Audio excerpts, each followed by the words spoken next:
You play Poe Dameron, a Resistance pilot. Why is this character a perfect role for you, and how did you make it your own? Well, I really love the conflict that he has. He's someone that comes from a long line of rebel fighters.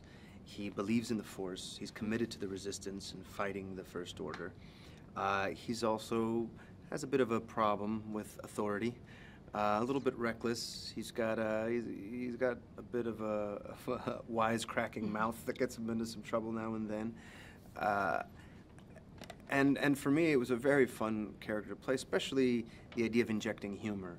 And JJ, in a real spirit of collaboration, was open to ideas and even improvising lines here and there and dialogue. And I think that's what makes this newest chapter in the saga so fresh, is that there's a bit of a messiness and a wildness to it, and a real sense of humor to the whole thing. Is there any part of Poe that is like you or that you would like to be?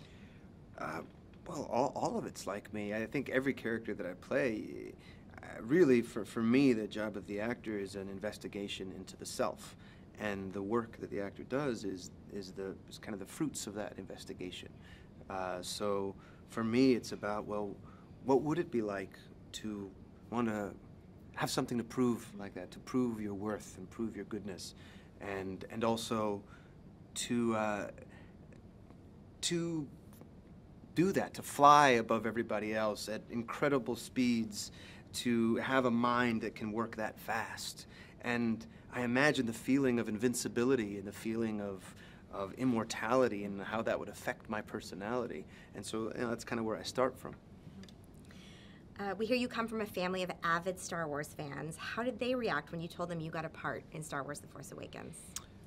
There was a lot of near fainting. There was a lot of people turning green, and they couldn't believe it. They were thrilled, and they came to visit me on set.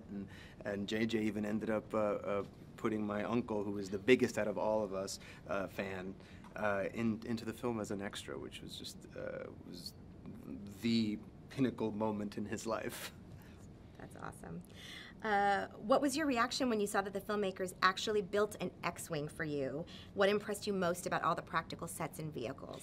Well, when I walked on a set and saw the real life-sized X-Wing that, and when I walked up to it, opened up automatically, and I would jump in, and it would close, and the lights would fire up, and the sounds of the engine could come up, and you had the little BB-8 behind there turning its head.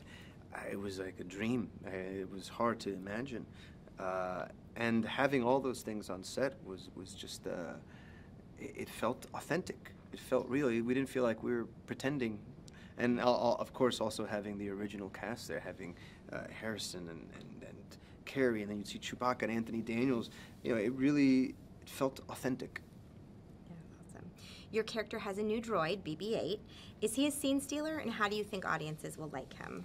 I think BB-8 might steal the whole movie. BB-8's a very special little droid with its own personality. And I think the thing to remember with Star Wars is that every time a new movie comes out, along with the film comes some sort of advancement in technology. And the engineering of BB-8 is a perfect example of that.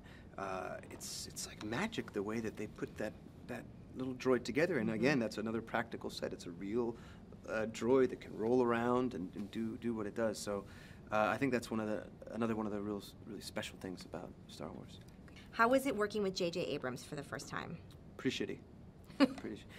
No, working with J.J. Abrams, he infused everyone with such enthusiasm and such joy that it was really a process of trusting him completely and letting that feeling take over. You know, it's really about connecting to that childhood thing, the wonder and the excitement. And he was just amazing as far as infusing everything with joy.